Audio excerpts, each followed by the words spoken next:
하나님 말씀 보도록 하겠습니다. 하나님 말씀은 요한 1서 4장 5절과 6절 2절 말씀, 요한 1서 4장 5절과 6절 2절 말씀을 함께 한번 합독하시도록 하겠습니다. 시작. 저희는 세상에 속한 고로 세상에 속한 말을 하매 세상이 저희 말을 듣느니라. 우리는 하나님께 속하였으니 하나님을 아는 자는 우리의 말을 듣고 하나님께 속하지 아니한 자는 우리의 말을 듣지 아니하나니 진리의 영과 미혹의 영을 이로써 아느니라. 아멘. 할렐루야. 네, 오늘의 말씀은 요한일서 4장 우리 5절과 6절 말씀을 중심으로 듣느냐 듣지 못하느냐라는 이런 제목을 가지고 함께 하나님 말씀을 상고해 보기를 원합니다. 실제적인 내 삶 속에서 하나님의 말씀이 내게 들려지느냐 들려지지 않느냐, 다시 말하면 우리들 입장에서는 내가 그 말씀을 듣고 있느냐 아니면 반대로 듣고 있지 않느냐는 거예요. 듣고 있느냐 듣고 있지 않냐는 것은 내가 누구에게 속하였는가라는 기준이 됩니다. 다시 한번 읽겠습니다. 요한일서 4장 5절 6절 2절 말씀이 있습니다. 시작. 저희는 세상에 속한 거로 세상에 속한 말을 하며 세상이 저희 말을 듣느니라. 우리는 하나님께 속하였으니 하나님을 아는 자는 우리의 말을 듣고 하나님께 속하지 아니한 자는 우리의 말을 듣지 아니하나니 진리의 영과 미혹의 영을 이로써 아느니라. 아멘. 자, 중요해요. 말씀을 듣는다 그랬더니 누구에 속했다? 하나님께 속했다. 말씀을 듣지 아니한다 그랬더니 하나님께 속하지 않았다. 하나님께 속하지 않았다는 건 결국 누구에 속했다는 거예요? 마귀죠. 그래서 설명합니다. 하나님께 속한 자는 누구에게 속했고 진리의 영에 속했고 하나님께 속하지 않은 자는 누구에게 속했고 미혹의 영에 속했다. 미혹의 영은 결국 누구예요? 마귀죠. 그러니까 여러분 대단히 중요하다는 것을 이 말씀 비슷한 것에서 성회 때 말씀을 들렸어요. 들리느냐 들리지 않느냐. 근데 들리지 않는다는 것은 영적으로 내가 무엇하고 있다? 잠자고 있다. 영이 죽었다요. 아직 지옥에 가는 영이 거기까지 그건 아니에요. 그건 멸망이라는 거예요. 멸망되기 전에. 그래서 요한복음 10장 10절에 도적은 도적질하고 그 다음에 무엇해요? 죽이고 멸망시키고, 가운데는 죽이는 게 영적으로 잠자게 하는 거예요. 영적으로 죽인 거예요. 그럼 영적으로 죽었다는 특색이 뭐냐? 말씀을 듣지 못한다 또는 기도하지 못한다. 기도가 되지 않은 것이 내 영적으로 죽었다는 거. 저는 죽었죠. 목사가 죽었어요. 기도가 안 됐으니까. 근데 어떤 분은 말씀을 듣지 못해요. 말씀이 안 들려요. 그러면 베드로와 가룟 유다를 보자는 거죠. 베드로와 가룟 유다는 제가 참 그분에서 의문점을 가졌기 때문에 제가 2017년 7월 달에 하나님 앞에 기쁨에 가서 강단에 엎드려서 정말 좀 집중적으로 이 문제를 갖고 기도했어요. 베드로도 가룟 유다도 다 예수님의 제자이기 때문에 이들은 마땅히 다 누구를 쫓아낸 사람들이에요? 귀신을 쫓아낸 사람들이에요. 예수님의 제자 12제자 이미 주어진 하나님의 권세니까. 70인 제자도 하는데 제자들이 못하겠습니까? 70인제도 기뻐 뛰는데 당연히 했던 사람들인데 어느 순간 베드로도 가룟도 다 예수님을 무엇해요? 부인해요. 가룟들은 예수님을 배반했어요. 그럼 왜 그랬을까라는 거예요. 왜? 성건용 목사도 귀신 쫓아내요. 여러분 병을 치유해주기도 하고요. 통로로 쓰임받고 있어요. 그렇지만 저도 어느 한 순간 반대로 예수님을 부인할 수도 있다 없다? 부인할 수도 있다는 거죠. 예수님의 제자들도 부인했는데요. 그럼 왜 그랬을까라는 거죠. 왜? 요한복음 6장의 말씀을 통해서 보니까 베드로와 가룟 유다의 사건이 나타납니다. 베드로와 가룟 유다. 근데 놀라워요. 예수님 뭐라고 말씀해요? 요한복음 6장 63절의 말씀에 살리는 것은 영이요 육은 무익하니라. 내가 너에게 이른 말이 영이요 생명이라. 말씀을 얘기했어요. 살리는 게 영, 말씀. 그래서 베드로는 주여 당신에게 영생의 말씀이 있으면 누구로 가오리까? 그러면 베드로는 예수님을 떠나지 않아요. 왜? 예수님께 뭐가 있었어요? 영생의 무엇? 말씀이 있었어요. 근데 놀랍게 64절 요한복음 6장 64절로부터 65절 66절에 뭐가 나타나냐? 가룟 유다 얘기를 해요. 그러면서 예수님이 누굴 얘기하느냐? 너희 중에 나를 누가 있다? 팔자가 있다고 얘기를 해요. 그리고 68절 말씀에 영생의 말씀이 주께 있습니다. 그러니까 얘기를 해요. 그리고 바로 또 70절부터 또 누구를 얘기하느냐? 너희들 중에 나를 팔자 있다라고 얘기를 해요. 그러면 가룟 유다에게는 말씀을 얘기하다가 가룟 유다 길을 끄네요. 그럼 베드로에게는 영생의 말씀이 있었어요. 그래서 가룟 유다에게는 그럼 이 말씀이 없었어요. 말씀이 없음에도 불구하고 능력은 있었어요, 없어요? 능력이 있었어요. 그 단순히 능력만 갖고 대단하다고 스스로 착각하지도 말고요, 능력만 보고 저 사람 대단하고 따라가지 마세요. 과연 그분에게 말씀이 있는 목사님이고 과연 그분에게 기도와 능력이 있는 분을 찾아봐야 돼요. 그래서 열매를 보라는 겁니다. 그 사람을 따라가 쫓아다니는 사람이 100명, 2000명, 1000명이 만약 중요한 게 아니고 얼만큼 인격적으로 주님을 만난 자를 여러분 스스로 분별해 볼 수 있어야 돼요. 한 명이 찾아가도 저 사람이 신실하다, 말씀과 기도 갖는 목회자라면 그분 찾아가 당연히 기도 받아야 돼요. 근데 아무리 능력을 나타내는 것 같아도 그분의 삶 속에 말씀도 없고 기도도 없다면 찾아가지 마세요. 이거 분별해야 돼요. 지금 이겁니다.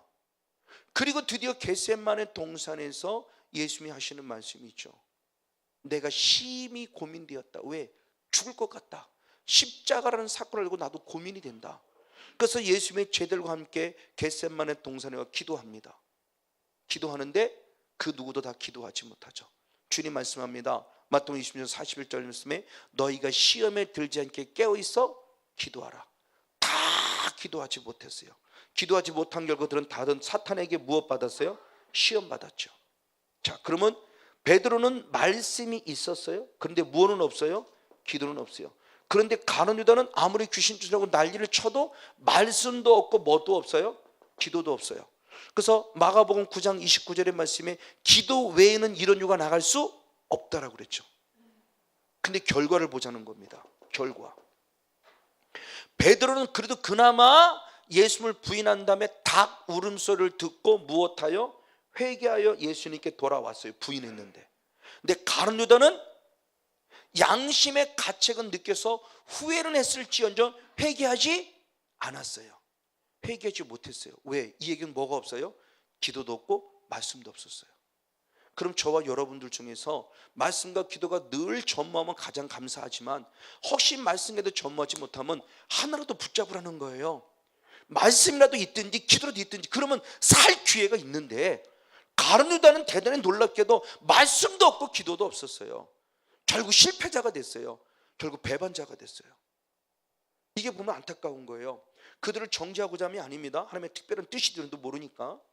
분명히 성령 사역을 하고 좋다고 난리치고 막 바짝바짝 뛰고 1년 2년 지나고 막 놀라운 얘기야 막 그러고 막 능력 나타내고 그러고 막 모든 사람이 희한하게 보고 막 그런 난리를 쳤어요.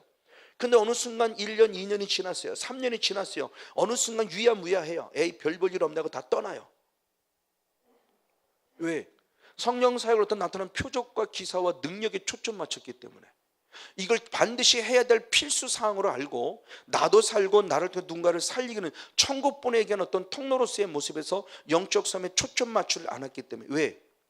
성령 사역하는 서놓고 공격이 없는 사람이 없습니다.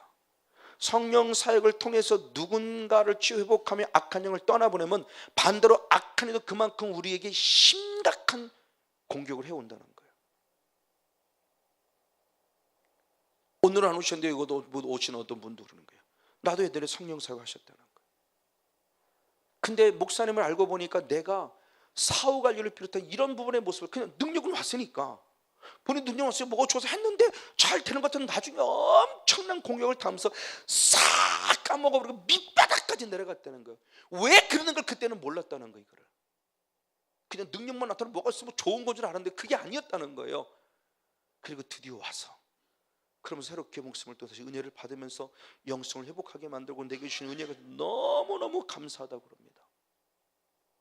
그래서 제가 하나님께 영광입니다라고 표현해 드렸어요. 하나님께 영광입니다. 하나님께 감사하십시오. 다시 서서 쓰임 받으십시오. 맞아요. 이 성령사역을 교회 부흥의 도구로 생각했다가 오히려 더 고난당하고 교회가 반타작나고 더 힘들어지고, 근데 에이씨 교회 부흥도 안 되네 치워버리고 이 귀하고 아름다운 영적인 의미들을 뭐로 익혀나간다는 거죠. 어쨌든 보십시오. 바로 이런 부분들의 모습이에요. 그러니까 하나님께 속한 자와 속하지 아니한 자의 차이점에 대한 부분을 보면서 말씀을 내가 듣고 있느냐 듣지 않고 있느냐는 중요합니다. 그러면 이 말씀을 사도 요한은 요한이스만 했냐? 아니요. 요한복음 8장 47절 똑같은 말씀하시죠. 요한복음 8장 47절 한번 더 봅니다. 같이 한번 읽겠습니다. 시작. 하나님께 속한 자는 하나님의 말씀을 듣나니 아멘. 너희가 듣지 아니하면 하나님께 속하지 아니했다. 내가 그 말씀을 듣고 있고 들린다는 얘기는 내가 누구한테 속했다는 증거이고 하나님에 속했다는 증거이고, 그 말씀이 들려지질 않고 있다면 나는 누구에게 속하지 않았다? 하나님께 속하지 않은 것이라도 극단적인 표현으로 예수님 말씀하셨어요. 그냥 격려주 위로 따독따독 그러지 않았어요. 너는 내게 속하지 않았다는 거예요. 내게 속하지 않았다는 것이 44절의 말씀의 결국 누구예요? 네 아비는 누구라고 그랬어요? 거짓의 아비 마귀라는 얘기예요. 이건 충격이죠. 그러니까 열받는 거죠. 그러니까 예수를 죽이는 겁니다. 뭐야, 뭐 저런 놈이 다 있어. 내 스스로는 나는 하나님의 아들이라고 생각하고 있는데, 하나님의 자녀라고 생각하고 있는데, 예수라는 사람이, 희한한 사람이 짠 나타나서 네 아비는 마귀야 그런데 열받지 않겠습니까? 만약 지금도 누가 와서 성목사 당신 아비는 마귀야 그러면 열받는 얘기죠. 이건 뚜껑 열리죠. 뭐 이런 놈이 다 있어. 이게 당연히 그러는 거예요. 근데 예수님이 지금 저에게 하고 있는 겁니다. 근데 만약 사람이 그런다면 기분 나쁘시지만 예수님이 내게 그런다면 기분 나쁜 차원이 아니라 이건 바짝 무릎 꿇어야죠. 천국 가려고 이제껏 예수님 믿었는데 갑자기 예수님이 오셔서 성모사 믿었지만 너는 네 아비는 마귀야 그런다면 이건 충격적인 얘기잖아요. 근데 저건 예수님이 지금 하신 말씀이잖아요. 그럼 2000년 전에 저 사람들만 얘기했나요? 지금 나하고는 상관없는 말씀인가요? 그러면 하나님의 말씀은 아무런 의미 없어요. 저건 그냥 옛날 히스토리의 이야기로 끝나버리는 거예요. 2000년의 사건이 지금 내게도 그대로 적용되기 때문에 이게 능력의 말씀이고 생명의 말씀이죠. 나도 얼마든지 주님이 향해서 성목사 너는 까불지 마, 네 아비는 마귀야, 나는 네 아비 아니야, 그러면 끝이에요. 내게 적용될 수 있다는 거죠. 자, 중요해. 왜 그러면 하나님의 자녀가 당연히 하나님의 음성을 들어야 되느냐, 하나님의 말씀을 들어야 되느냐? 자, 요한복음 10장 27절 말씀을 보겠습니다. 요한복음 10장 27절 한 절 말씀을 같이 봅니다. 시작. 내 양은 내 음성을 들으며 나는 저희를 알며 저희는 나를 무엇하니라? 따르니라. 아멘. 왜? 하나님과 나와의 관계입니다. 하나님과 나와의 관계예요.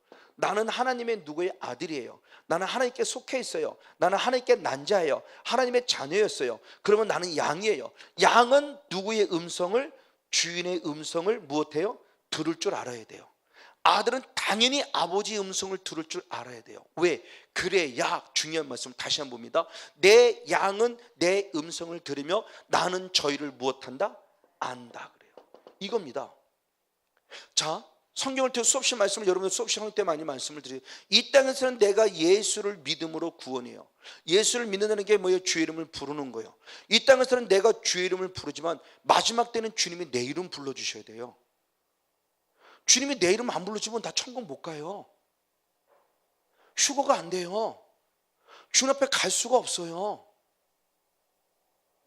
근데 그 믿음이라는 모습이 우리가 얼마나 교만한지, 나만 열심히 잘 믿으면 돼요. 아니요, 내가 아무리 열심히 잘 믿어도 주님이 나를 도무지 알지 못한다고 그래요.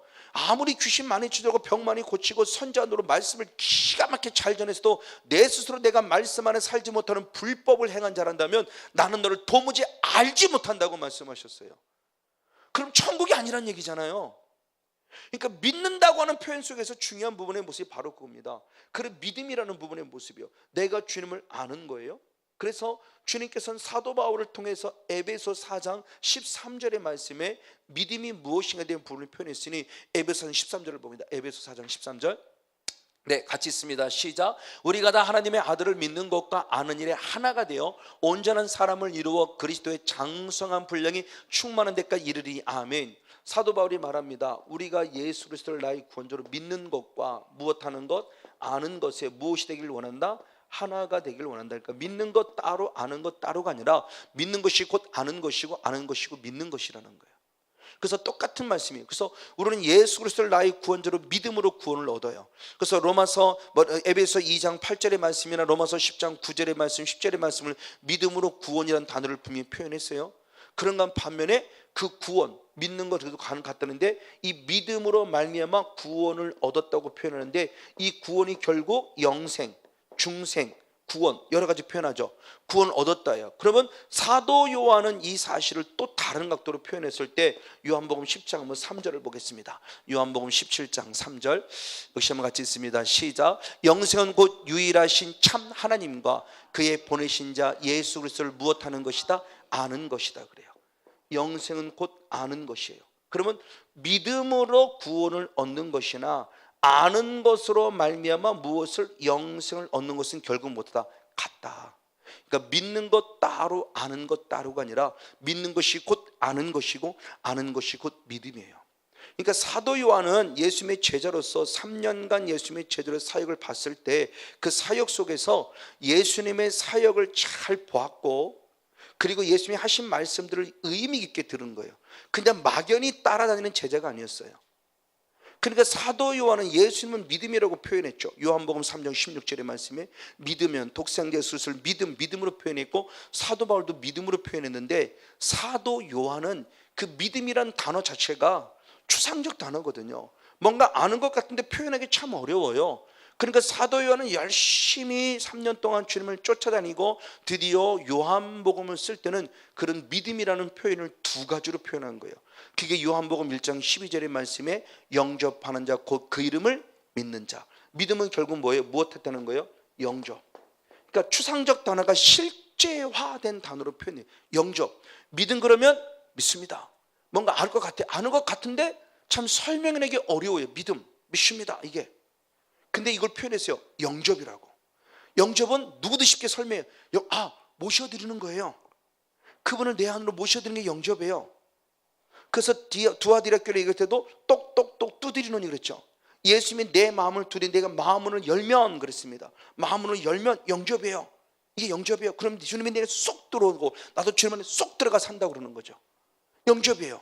그리고 방금 얘기한 대로 요한복음 17장 3절 말씀에 이 믿음이 곧 무엇이다? 주님을 아는 것이라는 거죠. 그러니까 믿음이란 단어를 아주 사도 요한은 구체적인 의미로 표현해서 실제화시켰어요. 믿음이라는 것에 대한 부분은. 어쨌든 바로 이런 부분의 모습입니다. 하나님을 안다라는 거예요. 믿는 것이 곧 안다라는 거예요. 근데 믿는 것이 곧 안다라고 했을 때 그 알에 대한 모습을 얘기했을 때 주님이 중요한 모습이 결국 뭐냐? 내가 주님을 믿는다면, 내가 주님을 안다면이죠. 그래서 안다라는 표현이 현재형입니다. 과거에 알았기 때문에 지금도 내가 너를 안다고 표현하지 않습니다. 요한복음 14장 6절 말씀이나 요한복음 10장 3절의 말씀이 다 현재형이에요. 지금 내가 주님을 알아야 지금도 주님이 지금 나를 안다고 표현하는 거예요. 과거에 알았는데 지금 내가 불법 속에 살아간다면 주님은 지금 말씀합니다. 과거에 주님을 알았기에 하나님도 나를 안다고 표현했어요. 근데 지금 내가 불법 속에 있어요. 불법 속에 있을 때 주님이 지금 나를 안다고 그러냐? 아니요, 나는 지금 너를 도무지 알지 못한다고 해요. 그러니까 늘 우리의 신앙은 현재 진행형이 돼야 돼요. 현재 진행형. 그런 결국 이겁니다. 그러면 믿음이라고는 출발점이 뭐냐는 거예요. 믿음이라는 출발점. 로마서 10장 17절 말씀에 믿음은 무엇에나며 들음에서 나면 들으는 무엇이다? 그리스도의 말씀. 즉 믿음의 출발점이 그리스도의 말씀이에요. 이 말을 달리 말하면 하나님을 안다, 하나님을 안다는 것이 결국 뭐냐는 거죠. 하나님을 안다는 것이 결국 말씀을 듣는 거예요. 다시 한번 보겠습니다. 요한일서 4장 6절 말씀. 요한일서 4장 6절 말씀. 시작. 우리는 하나님께 속하였으니 하나님을 아는 자는 우리의 말을 듣고 그랬습니다. 믿음은 말씀을 들으면 시작되는데 믿음이 곧 아는 거라 그러는데 그 아는 것 역시도 하나님의 말씀을 무엇해요? 들어요. 자, 이건 아주 중요한 핵심 포인트입니다. 주님이 나를 안다라는 기준이 결국 뭐냐는 거죠. 다시 말해서 예수님의 모습을 봅니다. 예수님의 모습을 본 예수님은 중요한 말씀하신 게 당신이 하고 싶은 말을 하지 않으셨어요.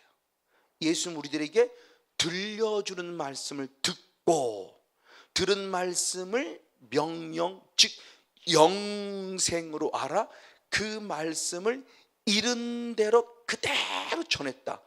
추가하지 않았다. 더하지도 않았고 빼지도 않았다. 이게 예수님이에요. 다시 말하면 예수님이 곧 하나님이고 하나님이 곧 예수님인데 그 예수님이신 그 하나님 본질 자체의 그분도 이 땅에 오셨을 때 내 뜻을 행하려 옴이 아니라 나를 보내신 아버지를 행하러 오셨다고 말씀하며 아버지도 들은 말씀이 들었다는 거예요. 즉 예수님이 하나님을 알고 하나님이 예수님을 무엇한다? 안다는 거죠. 알기 때문에 예수는 하나님 말씀을 무엇했어요? 들었어요. 자, 요한복음 12장 49절 50절 말씀을 봅니다. 요한복음 12장 49절 50절. 네, 같이 한번 읽겠습니다. 시작. 내가 내 자유로 말한 것이 아니요 나를 보내신 아버지께서 나의 말할 것과 이룰 것을 친히 명령하여 주셨으니 나는 그의 명령이 영생인 줄 아노라. 그러므로 나의 이르는 것은 내 아버지께 내게 말씀하신 그대로 이루노라. 아멘. 하나님의 아들인 예수님도 자의로, 즉 내가 하고 싶은 말을 하러 온 것이 아니라는 거예요. 즉 예수님의 말씀은 곧 누구의 말씀이에요?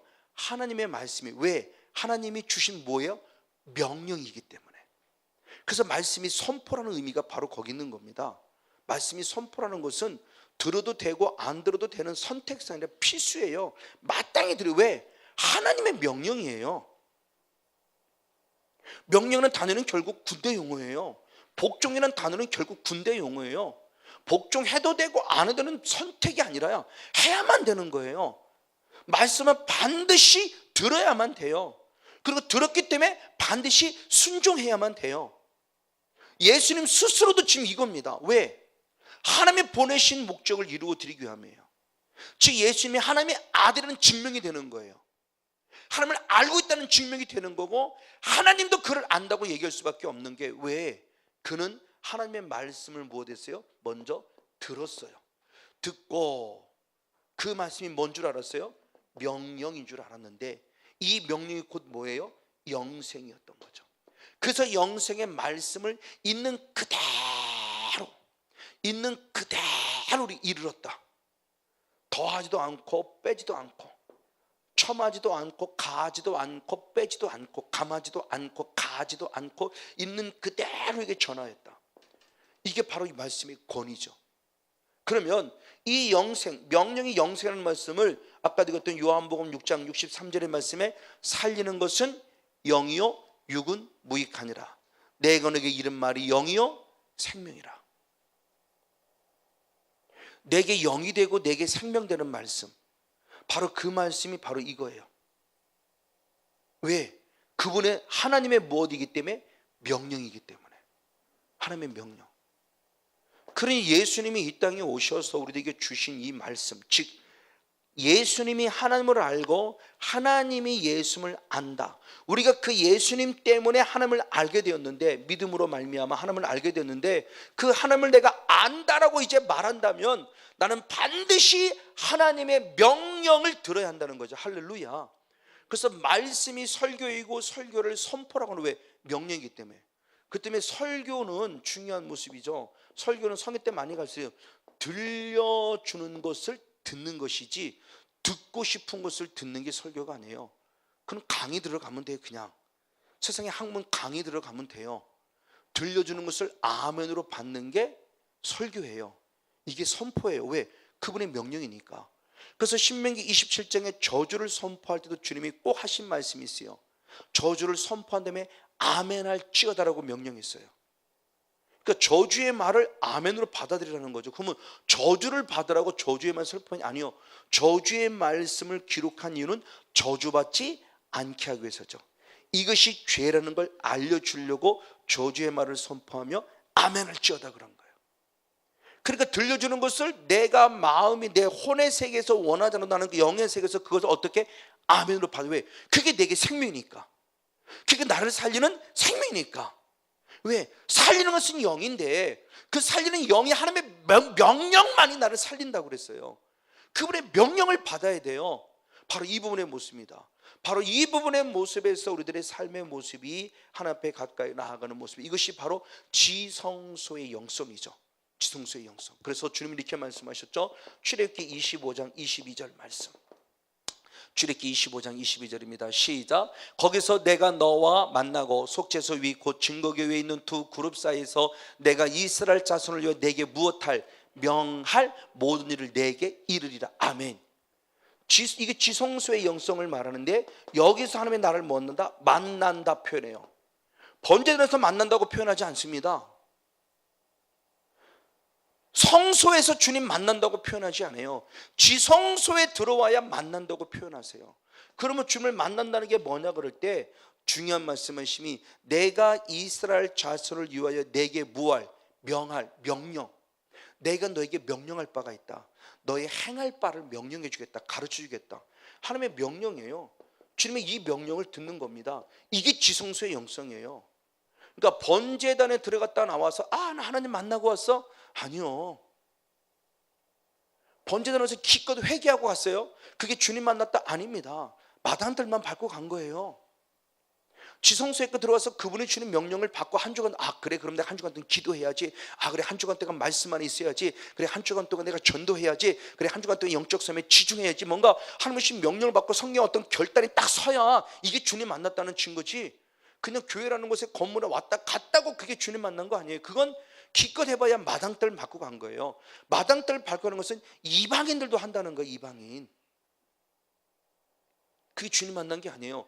이 영성을 추구한 자가 누구냐고 잘 알고는 바로 고넬료죠. 이방인이었던 고넬료예요. 자, 사도행전 10장 33절의 말씀을 봅니다. 사도행전 10장 33절 시작. 내가 곧 당신에게 사람을 보내었더니 오셨으니 잘하였나이다. 이제 우리는 주께서 당신에게 명하신 모든 것을 듣고자 하여 다 하나님 앞에 있나이다. 아멘. 베드로 목사님을 초청하는데 베드로는 왜 오라고 하는지 몰라요. 하나님이 가라니까 오기는 왔어요. 물어보는 왜 나를 오라고 했니? 그랬더니 베드로 고넬료가 잘 오셨습니다. 그러면서 이유를 얘기합니다. 뭐를 얘기하느냐 그럽니다. 하나님께서 당신에게 하나님께서 오늘 베드로 목사님에게 주신 무엇? 명령. 예수님도 하나님의 명령 받은 것처럼 베드로도 하나님의 명령을 받은 거예요. 근데 듣고자 하는 고넬료 영성이 더 중요하죠. 고넬료 이 비밀을 아는 거예요. 이방인인데 하나님께서 베드로 목사님 명령하신 그 명령하신 것을 내가 무엇하고자? 듣고자. 내가 누구 앞에 있나이다? 하나님 앞에. 그러니까 베드로 목사의 설교를 들으러 옴이 아니라 성건용 목사의 설교를 들으러 옴이 아니라 베드로를 통해 주는 하나님의 명령을 듣고자 성건용 목사를 통해 하나님이 주시는 명령을 듣고자 있단 이 말씀만 듣고도 44절에 그는 무엇 받았다? 성령 받았다. 할렐루야. 너무너무 귀한 모습이죠. 바로 이 모습이에요. 이게 지성소의 영성이에요. 이게 예배자의 자세예요. 우리에게 찬양을 드리고 기도를 드리고 감사를 다 드렸어요. 그것으로 끝나면 예배가 완성되지 않습니다. 찬양을 드리고 기도를 드리고 감사를 드렸으면 이제는 말씀을 받아야 돼요. 그게 주님의 명령, 주님의 명령을 받는 거예요. 말씀을 듣는 거예요. 그게 데살로니가의 성도이고 그게 베레아 교회의 성도이고 그게 사마리아 지역의 성도들이죠. 그들은 말씀을 받는 자라고 그랬어요. 말씀을 받는 자. 듣는 자가 아니라 받는 자예요. 바로 이런 모습들입니다. 맞습니다. 그러면 이 말씀들을 예수님의 음성을 듣는 즉 예수님을 들어 우리 전했으면 우리는 그 명령을 이제 듣는 자가 되는데 그런 이 말씀이 내게 어떤 유익을 주기에 내가 말씀을 들어서 하나님이 안다고 하는 자가 될 것이냐 그래서요. 가장 중요한 모습이죠. 베드로전서 1장 23절. 베드로전서 1장 23절 같이 한번 읽습니다. 시작. 너희가 거듭난 것이 썩지 아니할 씨로 된 것이 아니요 썩어질 씨로 된 것이 아니요 썩지 아니할 씨로 된 것이니 하나님의 살아있고 항상 있는 말씀. 내 거듭남이 무엇으로 됐다고요? 구원이 무엇으로 됐다고요? 하나님의 무엇으로? 말씀. 그러니까 우리의 구원에 대한 개념을 달리 생각했는데 수없이 성회 때 많이 말씀을 드렸죠. 절대적 은혜로 구원받은 자는 빨리 교회라는 광야교회에 들어와서 무엇으로 양육받아야 한다? 말씀으로 양육받아야 한다. 그게 진정한 구원이다. 그럼 구원으로 끝나냐? 아니다. 베드로전서 2장 2절을 봅니다. 베드로전서 2장 2절 역시 한번 있습니다. 시작. 갓난 아이들 같이 순전하고 신령한 것을 사모하라. 이는 이로 말미암아 너희로 무엇에 이르도록 구원에 이르도록 어떻게? 자라게 합니다. 구원 얻은 자는 거듭난 자는 계속해서 무엇해요? 자라야 돼요. 어린아이 신앙은 청년의 신앙으로 자라야 되고 청년의 신앙은 아비의 신앙으로 자라야 돼요. 그러려면 계속 무엇에 서야 돼요? 하나님의 말씀 안에 서야 돼요. 그럼 말씀 안에 있지 않으면 결국 구원 얻었다는 것이 위험천만해요. 자, 그러면 바로 이러한 모습 가운데 구원의 모습을 약속하고 있습니다. 그리고 이렇게 구원 얻은 자의 모습으로 끝나냐? 아니다. 이렇게 구원 얻은 자, 다시 말해 말씀을 통해서 구원 얻고 구원으로 자라는 신앙은 결국 뭐냐? 말씀에 무엇하게 하면? 순종하게 하면 말씀을 이루어 드리기 위한 순종이에요. 자, 이 말씀 역시도 잘 이해해야 돼요. 이 행함 있는 믿음의 대목을 잘 이해해야 돼요. 행위 구원을 자꾸 얘기한다고 얘기하면서 행위 구원에 대해서 부정적 시각을 가지고 있어요. 왜 똑같은 하나님의 말씀을 믿고 있는데 왜 부정적 시각을 갖는지 몰라요. 히브리인들의 기본적인 사고입니다. 이게 히브리적 사고예요. 시브린들이 기본적인 사고가 우리 한국과 같아요. 듣는다고 하는 표현이 결국 뭐냐? 듣는다고 하는 표현이 결국 우리 귀로 들음이 아니죠. 쉽게 말하면 그거죠. 엄마들이 아기들한테 너 엄마 말 안 들을래? 이거는 뭔 얘기하는 거예요? 단순히 그 얘기를 들었다 안 들었다 이 개념이 아니죠. 엄마가 원하는 대로 말한 대로 행동하지 않았다는 걸 책망하는 거죠. 그러니까 유대인적 사고, 히브리적 사고도 똑같은 사고를 가지고 있어요. 대표적으로 출애굽기 24장 3절의 말씀을 봅니다. 출애굽기 24장 3절. 네, 한번 같이 읽습니다. 시작. 모세가 와서 여호와의 모든 말씀과 그 모든 율례를 백성에게 고하매 그들이 한 소리로 응답하여 가로되 여호와의 명하신 모든 말씀 우리가 할렐루야. 중요한 말씀이에요. 자, 하나님의 음성을 직접 들을 수 없어요. 하나님을 만난다는 것은 두려워요. 지성소에 들어가는 아무나 들어갈 수 없어요. 그러니까 모세여 당신이 들으소서. 그리고 들은 말씀을 우리에게 전하여 주시옵소서. 그럼 우리 말씀을 듣는 순간 우리는 그 말씀을 무엇하겠나이다? 준행하겠나이다. 그렇죠. 이미 말씀을 들어서 구원 얻은 자이기에 그에게 뭐를 주셨다? 말씀을 주셨다. 그럼 그 주신 말씀을 들음으로 끝남이 아니라 들었기 때문에 그 말씀대로 무엇하라? 살아라는 거죠. 자, 이겁니다. 중요해요. 하나님의 자녀가 되었어요. 무엇으로? 믿음으로. 그럼 이것이 끝나냐? 아니요. 믿음으로 하나님의 자녀가 된 순간 교회라는 울타리에 딱 들어오고 보니까 광야 교회죠. 교회라는 울타리에 딱 들어오고 보니까 결국 이제 뭐가 있어요? 그 속에 들어와 보니까 하나님이 원하시는 하나님의 법이 있더라고요. 이때까지만 해도 아직 하나님의 법이 몰라요. 아기가 엄마에서 응애 태어났어요. 걔는 아무것도 몰라요. 이제 하루하루가 지나고 1년 지나면서 엄마가 말하고 있는 삶의 법을 터득해 가죠. 이렇게 살아야 돼.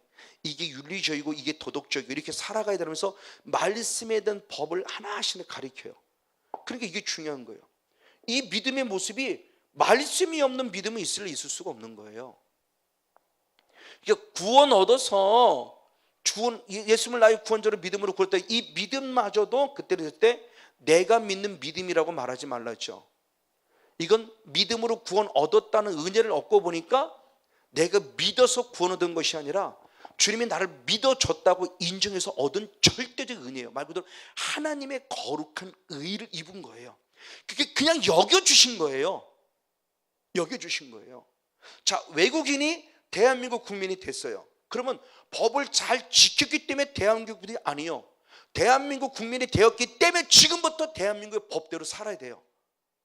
하나님의 백성이 되었기 때문에 하나님의 백성다운 법으로 살아야 돼요. 하나님을 믿지 않는 그 자체가 이미 죄였어요. 큰 죄라고 그랬어요. 믿지 않는 건 불신의 죄가. 믿지 않았기 때문에. 이제는 믿어서 구원에 들어왔으면 이제는 말씀도 법대로 살지 않는 게 바로 뭐예요? 죄예요. 그러니까 이때 당연한 거 이거는요. 법대로 살았기 때문에 구원 얻은 게 아니에요. 구원 얻은 자이기 때문에 마땅히 법대로 살아야 되는 거예요. 할렐루야. 자, 이 말씀을 잘 이해를 해요. 그러니까 이 행위 구원에서 다시 말하면 행위로 구원받음이 아니라 행위를 통해서 결국 내가 스스로 하나님의 자녀라는 사실을 증명해 보이는 거예요. 행위가 따르지 않으면 이것 자체가 결국 뭐 이게 바로 죄예요. 그러니까 자, 의와 죄는 정대 반대죠. 근데 의와 죄가 결국 종이 백지장 하나 차이예요. 하나님의 뜻대로 살아가면 이게 하나님의 의를 이루어 드리는 거예요. 근데 하나님의 의를 이루어 드리지 않고 뒤돌았으면 그게 결국 뭐예요? 죄예요. 의롭게 살았다 하고 잘했다는 것이 아니라 그건 지극히 당연한 거예요. 그러니까 뭐라고 그래요? 나는 마땅히 해야 할 일을 했을 뿐입니다. 마땅한 거예요. 대한민국 국민이 대한민국 법대로 살아가는 건 지극히 마땅한 거예요. 법대로 살았기 때문에 그래 네가 내 백성이야 하고 주님이 기뻐하지 않아요. 당연한 거예요. 살지 않으니까 그게 죄가 되는 거란 말이에요. 그러니까 행위에 대한 모습에 대해서 우리가 그러니까 행함이 없는 믿음의 모습을 우리가 잘못 이러니까 왜 자꾸 행위 구원을 강조하냐고. 누가 행위 구원을 강조했어요? 행함이 곧 지극히 당연한 하나님의 자녀로서의 삶인 거예요. 순종인 겁니다. 그래서 예수님 스스로도 하나님에 대한 모습을 그때 그렇게 살아가죠. 뭐 어떻게 표현합니까? 자, 요한복음 6장 38절 39절. 요한복음 6장 38절 39절. 네, 같이 한 목소리 한번 읽겠습니다. 요한복음 6장 38, 39절 시작.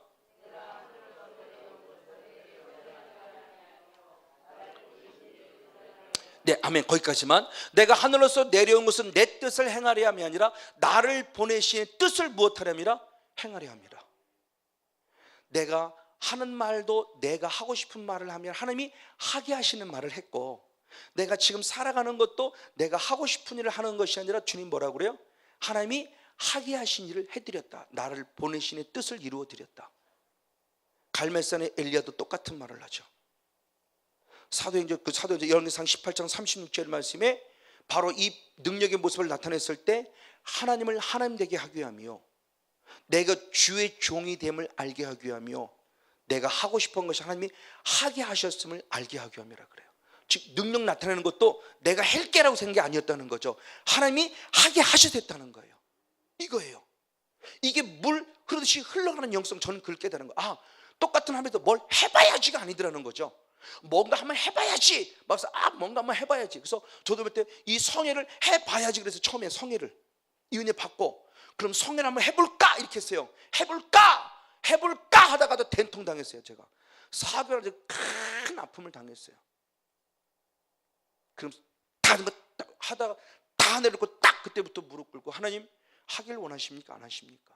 하길 원한다면 주님 깨닫게 하시고 알게 하시고 진행되게 하시옵소서. 그리고 주님 앞에 끊임없이 질문했는데 주님의 답이 없었어요. 어느 날 샤워하는데 주님의 음성을 들으면서 조금만 더 기다려서 하나님이 하길 원하시는구나. 그리고 드디어 주님의 때를 앞당기고 주님의 때를 위해서 한 달 동안 교회 선포하고 기도하고 났더니 그때도 하나님의 사람을 붙여주시는데 하나님이 하게 하시니까 한 10명을 붙여주면 한 1,300명을 딱 모여지게 딱 붙여주는데 그것 모든 공사가 진행되면서 완벽하게 딱 떨어지게 만들어지면서 그때부터 이 사역을 하게 한 거예요. 그러니까 하고 싶어서 한 거 아닙니다. 나를 드러내려고 하고 싶어서 아니요. 하나님이 하게 하셔서 했어요. 이겁니다. 이게 주님의 뜻이에요. 그래서 십자가 사건도 똑같은 말을 하죠. 십자가 사건도 히브리서 5장 7절 8절. 히브리서 5장 7절 8절. 네, 같이 한번 읽겠습니다. 시작. 그가 육체에 계실 때에는 자기를 죽음에서 능히 구원하실 이에게 심한 통곡과 눈물로 간구와 손을 올려드렸고 그의 경외하심을 들으심을 얻었는데 아멘. 즉 겟세마네 동산의 영성에서 예수님의 모습을 말합니다. 그러면서 8절의 말씀에 그가 무엇했어요? 아들이시라도 받으신 고난으로 뭘 배웠어요? 순종. 그가 아들이시라도 결국 뭐를 배웠어요? 십자가를 순종해야 되는 것을 본 거예요. 그러면 이 순종을 통해서 우리에게 뭘 가르치시냐? 9절 말씀을 보면 역시 한번 9절 있습니다. 시작. 온전하게 되었은즉 자기를 무엇하는 자에게 순종하는 모든 자에게 영원한 무엇? 구원의 근원이 되셨어요. 아멘. 그러니까 예수님의 순종을 통해서 구원의 근원이 됐어요. 누구에게? 예수님을 믿고 있기에 예수님을 믿는 우리들이 무엇하길? 예수님대로 우리도 순종하길 원하는 자들에게. 그러니까 말씀을 듣는다고 하는 것은 믿음을 얻고 구원으로 자라기 위함인데 구원으로 자라는 신앙은 결국은 말씀대로 무엇하는 신앙? 순종하는 신앙. 그 믿음이 순종입니다. 그래서 히브리서 3장 18절 히브리서 3장 18절 같이 한번 읽겠습니다. 시작. 또 하나님이 누구에게 맹세하사 그의 안식에 들어오지 못하라 하셨느냐? 곧 순종치 않은 자가 아니냐? 아멘. 19절. 이로보건대 저희가 믿지 아니함으로 능히 들어가지 못한 것이라. 아멘. 자, 가나안 땅에 대한 모습에서 누가 들어가지 못했느냐는 거예요. 누가 들어갔느냐고 했을 때 18절에서는 무엇하던 자? 순종하던 자가 들어갔다. 순종치 않은 들어가지 못했다. 그럼 순종치 않았다는 것이 결국 뭐냐? 믿지 아니한 것이다. 그러니까 믿음 따로 순종 따로가 아니라 믿음이 곧 순종이고 순종이 곧 믿음이에요. 그러니까 행함 있는 믿음을 표현해 드리는 게 뭘로 표현해 드리냐? 순종으로. 그러니까 말씀이 내게 주는 유익은 말씀을 통해서 구원의 바늘에 서고 구원으로 자라가야 되는데 구원으로 자라간다는 영성이 결국 말씀에 무엇하는 것이다? 순종한다는 것을 보여준다. 아멘. 이게 바로 옥토죠. 그래서 누가복음 8장 15절의 말씀을 봅니다. 누가복음 8장 15절. 누가복음 8장 15절 시작. 좋은 땅에 있다는 것은 착하고 좋은 마음으로 말씀을 듣고 무엇을 지키어 인내로 결실한 자는 아멘. 들으면서 끝나는 들었기 때문에 그 말씀을 못했어요? 지켰어요. 그리고 인내했어요. 그랬더니 30배, 60배, 100배 열매가 맺었다는 거죠. 아멘. 이게 말씀을 주는 유익입니다. 세 번째는 말씀을 주는 유익이 사도행전 10장 44절. 사도행 10장 44절 말씀. 네, 같이 한 목소리 읽겠습니다. 사도행 10장 44절 말씀 한 목소리 있습니다. 시작.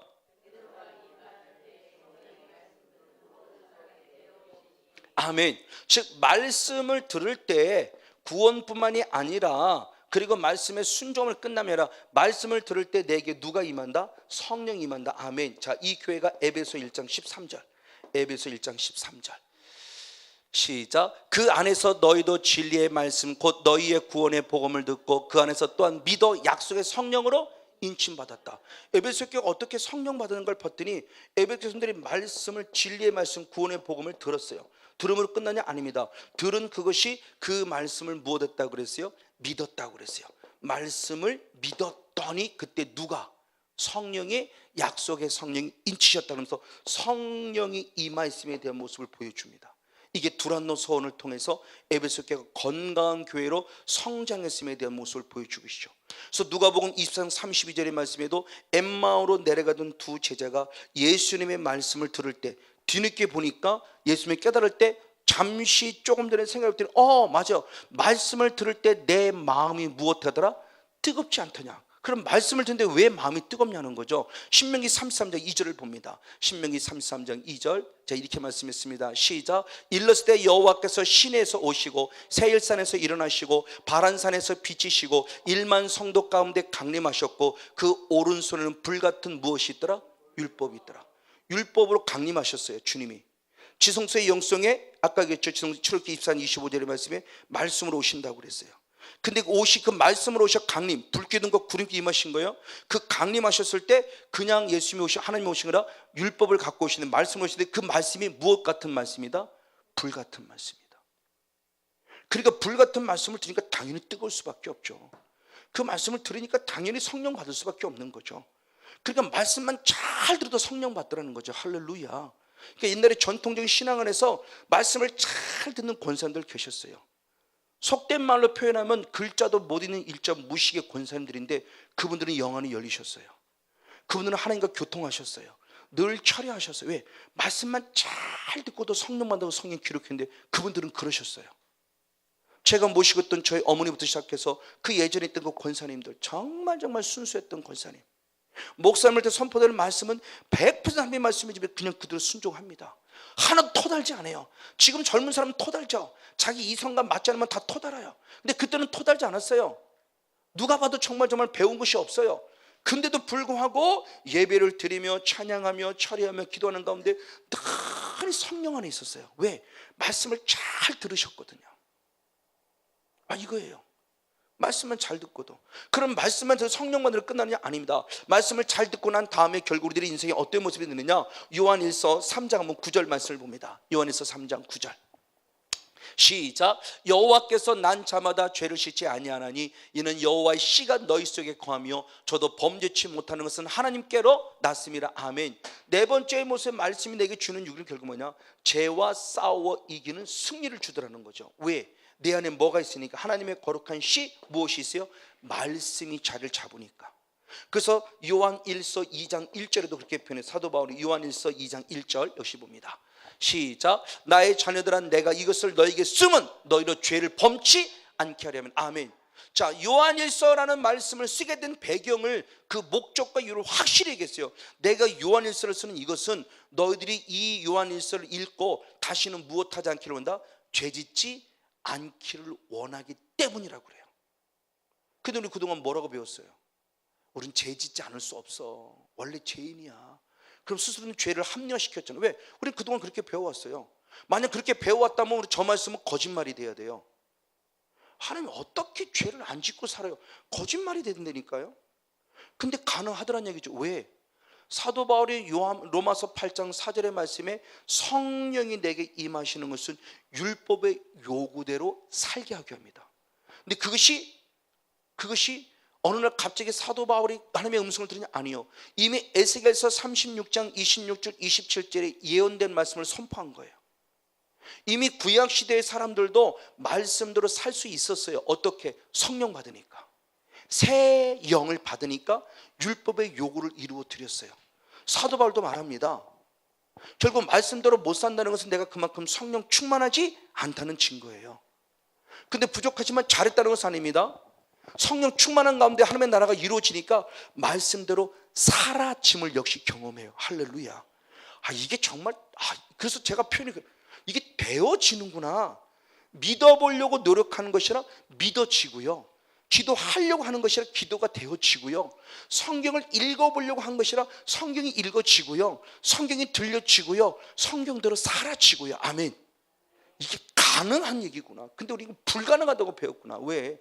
내 안에 악한 영을 처리하지 않으니까. 즉 사탄은 듣지 못하게 만들고 믿지 못하게 만들고 말씀대로 못 살게 만들어 결국 죄를 범하는 게 사탄의 특성인데, 얘를 처리하지 않고 이 찌꺼기는 그대로 두고 나름대로 성령 충만 받다고 살아가는데, 성령 충만함의 모습이 옛날에는 그래서 우리들이 부흥회하면 1년에 2번씩, 한 번 부흥회하면 6개월은 은혜를 유지할 수 있었는데 지금은 6개월은 저거 3개월 아니요. 지금들은 목사님들입니다.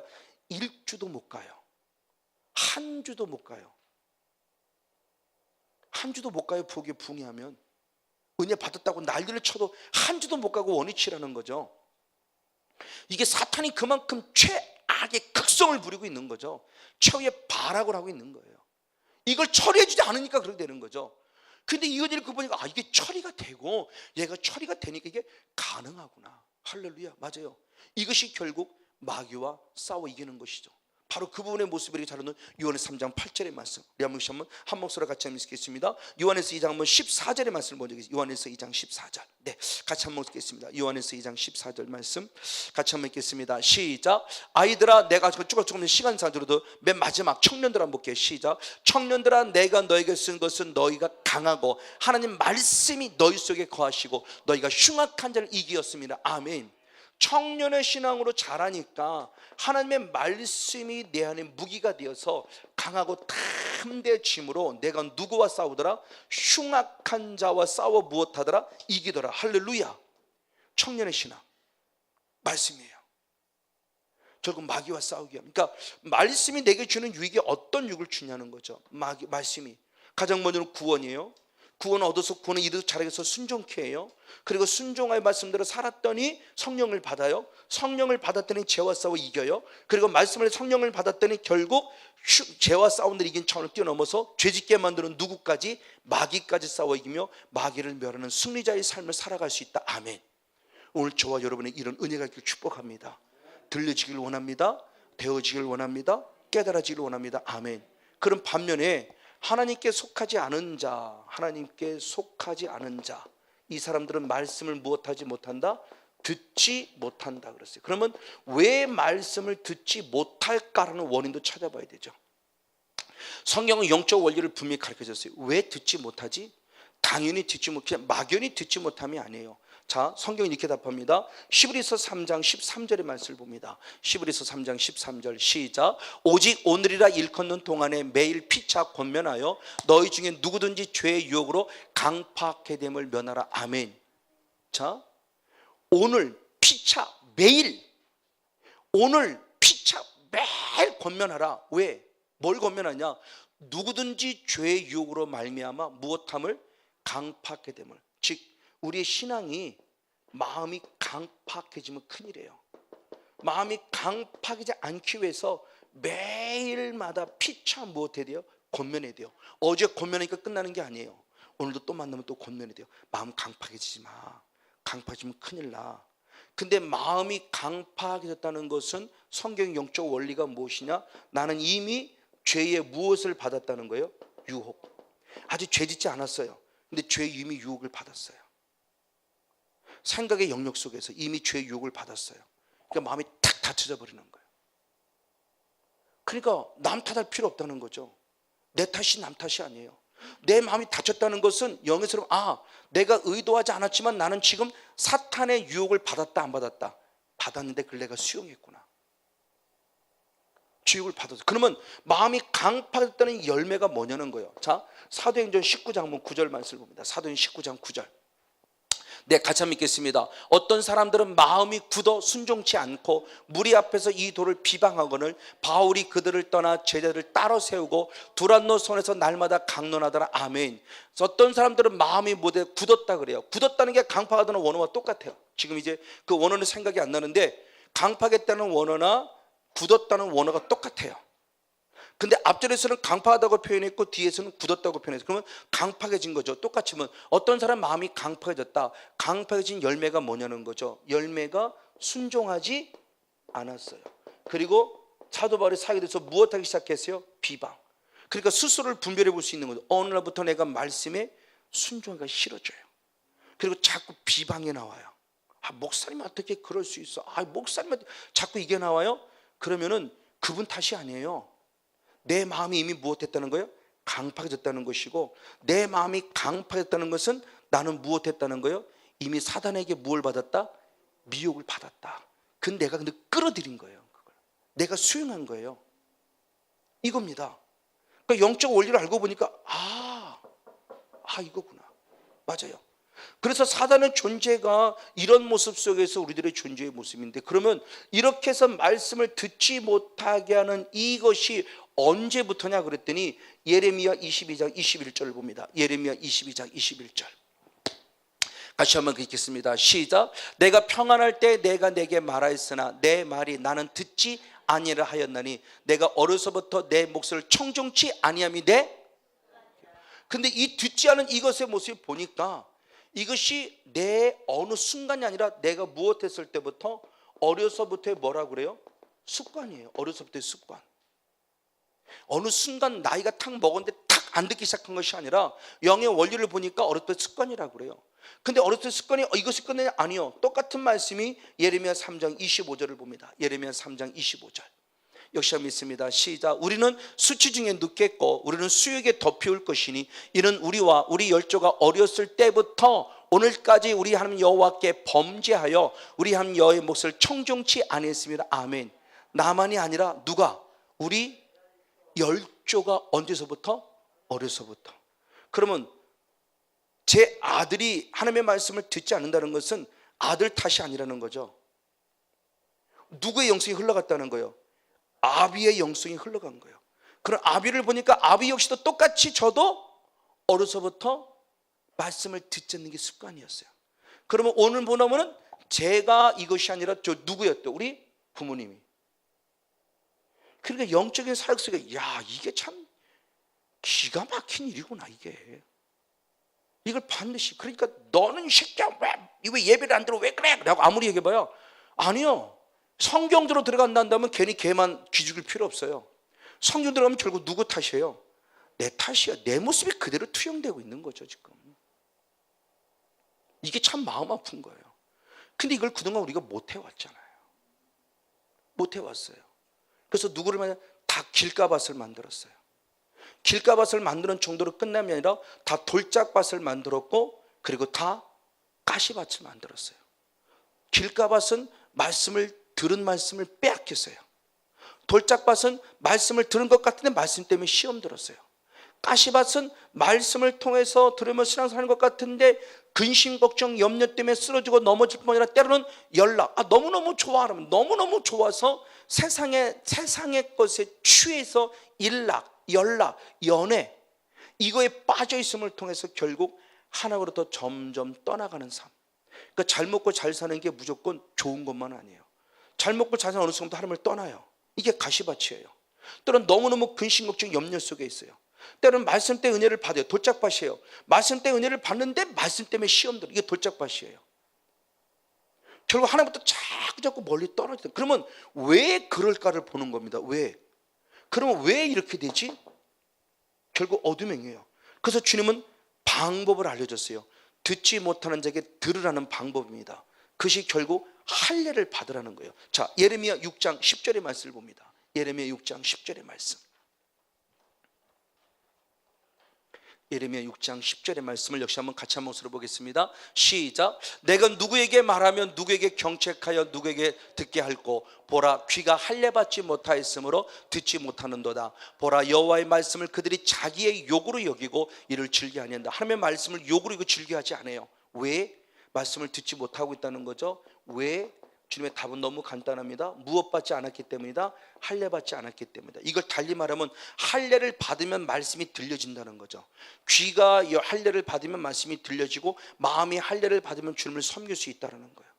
근데 말씀이 들리지 않은 거예요. 할례받지 않은 거예요. 자, 신명기 30장 6절에도 똑같은 말씀을 주셨습니다. 신명기 30장 6절.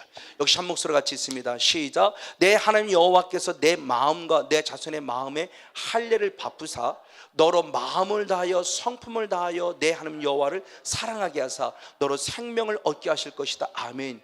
주님의 내 마음의 할례를 베품을 통해서 마음을 다하고 목숨을 다하고 힘을 다해서 주님을 무엇하게 하신다? 사랑의 힘으로 생명을 주신다는 거예요. 이 말을 달리 말하면 할례 받지 않으면 하나님을 사랑할 수 있다 없다? 없다. 신명기 6장 4절 이후부터 쉐마라는 교육법이 있는데 그 쉐마라는 교육법을 통해서 우리에게 분명히 이걸 알려주는데 이게 안 되고 있다는 거예요. 마음을 다하고 목숨을 다하고 힘을 다해 사랑으로 얘기했는데 안 돼요. 지식으로는 알아요. 하려고는 해봐요. 작심삼일이에요. 이건 혼의 신앙이죠. 해보려고 하는 것은 혼의 신앙이에요. 성령의 신앙은 되어지는데 혼의 신앙은 뭘 해보려고 하는데 작심삼일이에요. 그러니까 또 쓰러지고 넘어지는 거예요. 왜 안 됐냐? 할례받지 못했다는 거예요. 마음이 할례받지 않으니까 되어지질 않아요. 귀가 할례받지 못하니까 말씀을 듣고 싶은데 어느 순간 졸고 있든지 딴 생각하고 있든지 안 되는 거예요. 이게 할례받는 것은 결국 뭐냐는 거죠. 내 안에 어둠의 영의 찌꺼기들을 청소하라는 거죠. 듣지 못하게 방해하는 것들을 청소해야 되고 마음에 열리지 못하는 이걸 청소를 해야만 들려지고 보여지고 깨달아지고 마음이 열려서 아멘이 되는데 이게 안 된다는 거예요. 이 말씀을 적용시킨 것이 누구냐? 구약에만 할례가 아니요, 신약에도 할례가 있죠. 대표적인 말씀이 사도행전 7장 51절이죠 스데반 집사님의 설교를 들은 백성들의 반응입니다. 사도행전 7장 51절. 네, 같이 한번 읽습니다. 시작. 목이 곧고 마음과 귀에 할례를 받지 못한 사람들아 너희가 항상 성령을 거스려 너희 조상과 같이 너희도 그러하다. 아멘. 할례 받을 때 할례 받지 않았더니 놀라워요. 누구를 거스렸어요? 성령을 거스렸으니 당연히 불순종, 비방, 판단, 정죄 나오죠. 그러면서 누구와 같이 해서 성령을 거스려서 누구와 같이? 조상과 같이. 너희 조상이 누구예요? 이사야부터 말라기 시대, 예레미야 시대의 모습도 마찬가지고 예레미야 시대의 모습도 특별히 예레미야 선지자 때의 모습은 말씀을 참 말씀을 전하면 꼭 예레미야를 죽이려고 그랬어요. 그것처럼 지금 스데반 집사는 뭐냐? 죽이는 거예요. 성령을 거스렸어요. 말씀을 들을 때 비방이 생겨요.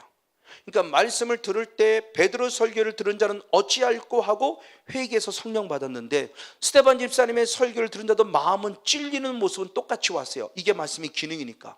찔렸는데 어찌할꼬가 아니라 돌로 때려 죽인 거죠. 네가 뭔데 이렇게 돼버린 거죠.